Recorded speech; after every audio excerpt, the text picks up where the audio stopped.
Hello दोस्तों, स्वागत है आपका मार्केट मजामा में। मैं हूं Nitin Gupta. I hope weekend आपका अच्छा गया होगा, खूब मस्ती करी होगी। तो चलिए अब मार्च सीरीज की मंथली एक्सपायरी भी आ रही है नेक्स्ट वीक।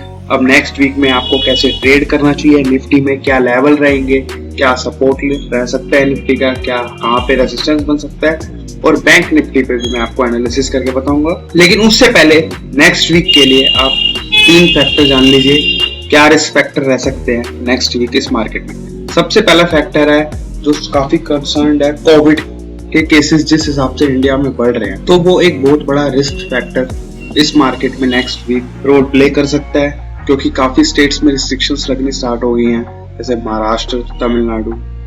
और दूसरा फैक्टर है अभी भी यूएस बॉन्ड यील्ड का जो इंटरेस्ट रेट इंक्रीज है, वो भी अभी मार्केट पे उसका डर गहराया हुआ है, क्योंकि इन्फ्लेशन कंसर्न है यूएस में, तो वो भी एक डर बैठा हुआ है मार्केट में। और तीसरा फैक्टर है एफआईआईज की विड्रॉइंग। इस टाइम पे मैं भी 10 साल से मार्केट देख रहा हूँ, मैंने भी देखा है कि मार्च टाइम पे एफआईआईज थोड़ी विड्रॉइंग करते हैं मार्केट से, क्योंकि एक्चुअल जो उन्होंने इस मार्केट से कमाया होता है तो उन्हें टैक्स भी पे करना होता है, तो टैक्स वो अपनी जेब से पे नहीं करेंगे, वो उसी होल्डिंग में से जो अर्न करा है उसी को बेच के टैक्स पे करेंगे ना, तो इसलिए थोड़ी बहुत सेलिंग देखने को मिलती है। वो भी फैक्टर रह सकता है मार्च में। तो चलिए निफ्टी का एनालिसिस करते हैं। इवन उससे पहले मैं भी बता दूं, जब मैं सीए कर रहा था तो हमारे सर थे, वो भी एक टैक्स प्लानिंग बताते थे कि मार्च के टाइम पे लोग क्या करते थे कि जैसे सपोज उन्होंने कोई शेयर परचेज करा और उसमें उन्हें अच्छा खासा प्रॉफिट हो गया उस साल,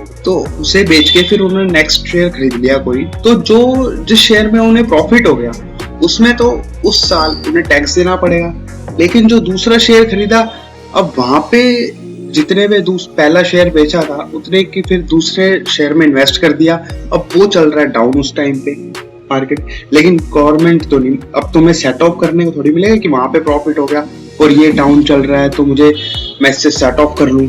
तो इसके लिए एक प्लानिंग होती थी कि आप उस टाइम पे अपने शेयर्स को बेच दीजिए जो लॉस दे रहा है शेयर आपको, और तुरंत अपनी वाइफ के अकाउंट से उसी रेट पे खरीद लीजिए, अपने वाइफ के डीमैट अकाउंट से। तो जो आपने पहले प्रॉफिट कमाया था जिस होल्डिंग से, जिस शेयर से, और वो जो इन्वेस्ट करा था दूसरे शेयर में, उससे आपका जो प्रॉफिट होता था वो सेट ऑफ हो जाता था, जिससे आपको टैक्स पे नहीं करना पड़ता था। तो ये प्लानिंग होती थी, तो आज भी ऐसी प्लानिंग होती है, टैक्स प्लानिंग तो काफी लोग करते हैं, जिससे शॉर्ट टर्म कैपिटल गेन बच जाता है, लेकिन बाद में वो खरीद लेते हैं शेयर, तो उससे इम्पैक्ट नहीं पड़ता ज्यादा, लेकिन एक थोड़ा बहुत 1-2 दिन का वॉलेटाइल तो रहती है मार्केट उस दिन से।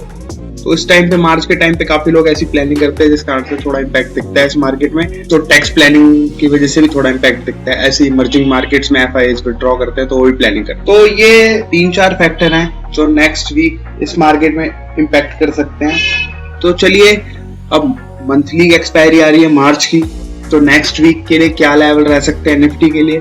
तो चलिए मैं निफ्टी का बताता हूँ आपको, लेकिन उससे पहले एक एनालिसिस देखते हैं। जब बजट था 1 फेब को, जब एक बुलिश स्ट्रॉन्ग कैंडल बनी थी बजट वाले दिन, तो उसके नेक्स्ट डे देखिए जब गैप अप ओपन हुआ था 14,300 के लेवल से सीधा 14,500 के ऊपर गैप अप ओपन दिया था निफ्टी ने, और 200 पॉइंट का गैप अप ओपन, और इस गैप को फिल करना था। हमेशा कहते हैं इस मार्केट में गैप फिल होते हैं, लेकिन अगर स्ट्रॉन्ग ब्रेकआउट आता है, अगर मार्केट उस गैप को फिल नहीं करती और उसके ऊपर एक मेजर ट्रेंड में चली जाती है, तो उसे बोला जाता है स्ट्रॉन्ग सपोर्ट मार्केट का, क्योंकि 14,500 के ऊपर जब इसने गैप अप दिया था उसके ऊपर एक मेजर ट्रेंड दिखाया था इस निफ्टी ने बुलिश की तरफ, और वहां से चले गया था 15,431 के लेवल तक निफ्टी। तो उसके देखिए स्ट्रॉन्ग सपोर्ट था 14,500, और जब निफ्टी वापस डाउनफॉल दिखाया निफ्टी ने, तो अगेन देखिए आप 26 फेब को उसने 14,500 भी तोड़ा था और वहीं पे सपोर्ट लिया था, और अगेन ऊपर की साइड एक मेजर शॉर्ट टर्म में पुल बैक देखने को मिला, बाउंस बैक, और ऊपर फिर अगेन उसने 15,250 तक के लेवल दिखाए थे निफ्टी ने, और उसके बाद अगेन फिर अब ये डाउन ट्रेंड में आया निफ्टी, और अगेन 18 तारीख को वहीं पे उसने सपोर्ट लिया 14,500। अभी भी इस गैप को फिल नहीं करा था, सपोर्ट ले रहा था निफ्टी, लेकिन कल जब लास्ट ट्रेडिंग सेशन में निफ्टी जब गैप डाउन ओपन हुआ, फर्स्ट आवर आधे घंटे के सेशन में उसने रिकवरी कर ली थी, और ये गैप भी फिल कर दिया था। इस गैप को पहले फिल करा, आप ये देख लीजिए 15 मिनट के चार्ट में अगर मैं ओपन करूँ, ये देखिए जब गैप डाउन ओपन हुआ, पहले तो ये तोड़ नहीं रहा था ये लेवल 14,500 का, फिर जब गैप डाउन ओपन हुआ तो उसके बाद एक स्ट्रॉन्ग डाउनफॉल देखने को मिला और उसके बाद अगेन गैप अप। आधे घंटे के अंदर ही मार्केट ने बाउंस बैक मारा और ऊपर की साइड अगेन वही सपोर्ट बनाया 14,500 के ऊपर, और उसके बाद देखिए काफी देर कंसोलिडेट भी करा, 2-3 घंटे निफ्टी 14,500 के ऊपर, और अगेन शार्प रिकवरी देखने को मिली निफ्टी।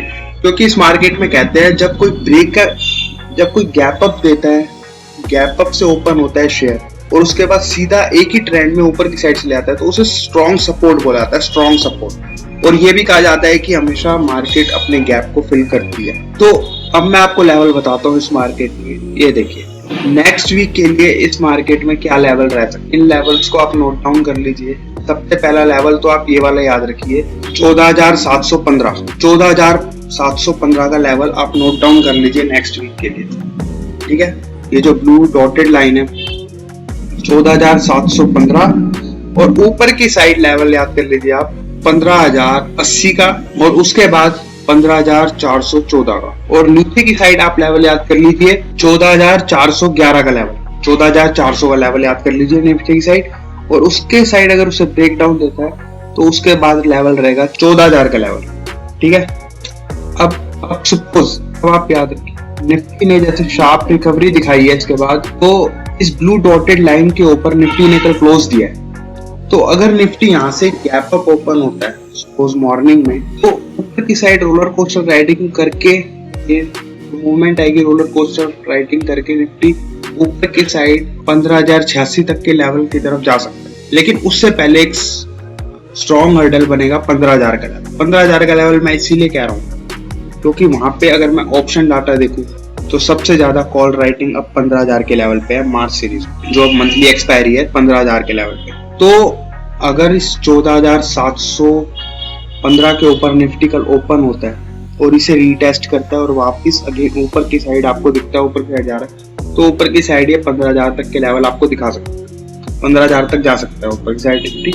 और अगर सपोज 14,715 के नीचे अगर गैप डाउन ओपन होता है और ऊपर की साइड रीटेस्ट करता है 14,715 को, तो आप यहाँ पे भी ट्राई कर सकते हैं शॉर्ट मारने के लिए। लेकिन शॉर्ट करोगे तो अगेन ये आपको नीचे की साइड 14,500 के लेवल दिखा सकता है, लेकिन 14,500 एक सपोर्ट ले सकता है, रीटेस्ट कर सकता है। तो यहाँ पे अगर आप देखो 14,700 और 14,500 में 200 पॉइंट की रेंज है, 200 पॉइंट की रेंज में निफ्टी ट्रेड कर सकता है, क्योंकि 14,500 पे भी सबसे ज्यादा पुट राइटिंग हो रही है, लेकिन 14,400 पे शिफ्ट हो चुकी है वो, और नीचे तो इस टाइम जो ऑप्शन सेलर है वो 14,500 से अब नीचे की साइड भी शिफ्ट हो गए हैं 14,000 के लेवल पे। अप्रैल सीरीज में जब उन्होंने अप्रैल में और करा था, अप्रैल सीरीज में वो 14,000 पे शिफ्ट हो चुके हैं। तो ये वाले लेवल आप याद रखो, 14,715 के ऊपर खुलता है तो निफ्टी जा सकता है 15,000 तक के लेवल पे, ऊपर की साइड 300 पॉइंट की रेंज दिखा सकता है।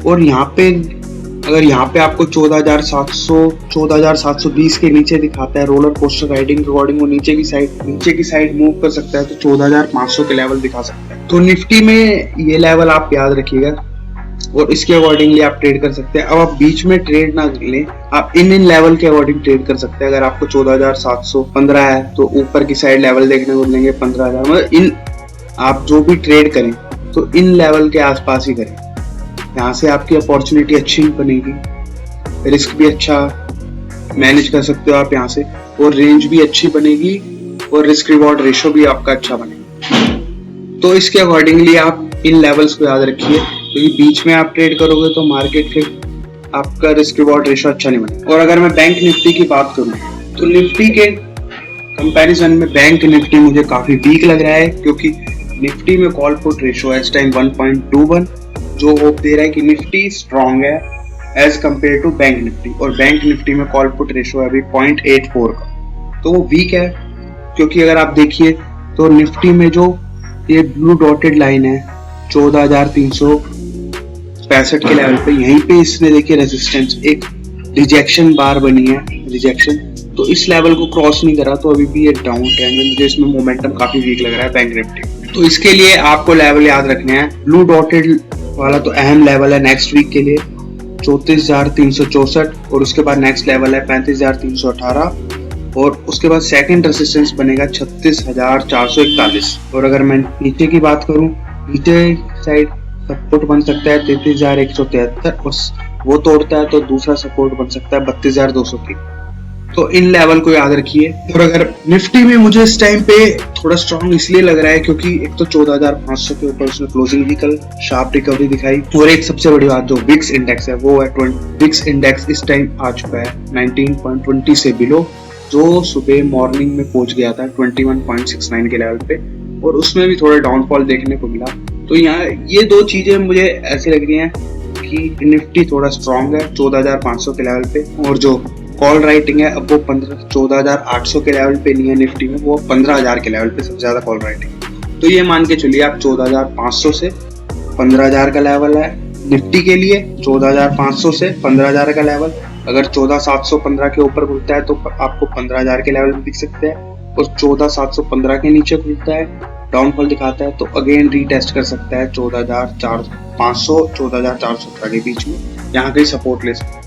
उसके अकॉर्डिंगली आप ट्रेड करके चल सकते हैं। और बैंक निफ्टी के लिए, बैंक निफ्टी अभी भी वीक है तो अगर आपको शॉर्ट करना हो तो इन लेवल पे शॉर्ट कर सकते हैं 34,364। ऊपर की साइड अगर आपको दिखे यहाँ पे भी शॉर्ट करके चल सकते हैं 35,318 या इसे क्रॉस करे तो बाय करोगे, बाय करके चलोगे तो 36,441। बीच में ना लें ट्रेड, ऐसे ऐसे लेवल पे ट्रेड लें। ये रेंज होती है जहाँ पे एक रिस्क रिवॉर्ड रेशो अच्छा बनता है। तो ये मैंने एनालिसिस बता दिया है, इसके अकॉर्डिंगली आप ट्रेड करके चल सकते हैं। तो हम आशा करते हैं आप इस मार्केट से अच्छा खासा प्रॉफिट कमाएं, मार्केट को एनालाइज करना सीखें, चार्ट पैटर्न सीखें और उसके बेसिस पे ट्रेड करें। एक छोटी सी राय, और किसी पर भी ब्लाइंडली ट्रस्ट ना करें, इवन मेरे पे भी ट्रस्ट ना करें, खुद एनालाइज करना भी सीखें क्योंकि चार्ट ही आपको सब कुछ बताएगा। और अगर आप खुद एनालाइज नहीं करना जानते तो अपने फाइनेंशियल एडवाइजर से एडवाइस ले सकते हैं, फिर ट्रेड करें इस मार्केट। हमेशा फाइनेंशियल एडवाइजर के अकॉर्डिंग ट्रेड करके चलें और कॉल टिप पे बिल्कुल भी विश्वास ना करें। इवन जो टेलीग्राम व्हाट्सएप पे जो आते हैं उन पे बिल्कुल भी विश्वास ना करें। स्टॉक मार्केट ऐसी चीज है यहाँ पे एक बारी में आपका सारी आपकी पूंजी डूब सकती है, आप इंसॉल्वेंट हो सकते हो। तो इसीलिए सोच समझकर निवेश करें। इवन मैं तो ये बोलूंगा कि आप पोजिशनल ट्रेड लें, कैश मार्केट में इन्वेस्ट करें, ज्यादा लेवरेज के चक्कर में ना पड़े क्योंकि एक दिन में आपका अकाउंट साफ हो सकता है। धीरे धीरे इस मार्केट से पहले सर्वाइव करना सीखें, थोड़ा थोड़ा प्रॉफिट कमाना सीखें, फिर धीरे धीरे हाथ बढ़ाएं, धीरे धीरे अपना हाथ खोलें और अपने रिस्क एपिटाइट के अकॉर्डिंग ट्रेड, क्योंकि बड़ी लेवरेज की पोजीशन लोगे तो एक ही ट्रेड आपकी पूंजी साफ कर सकता है। Thanks for watching me.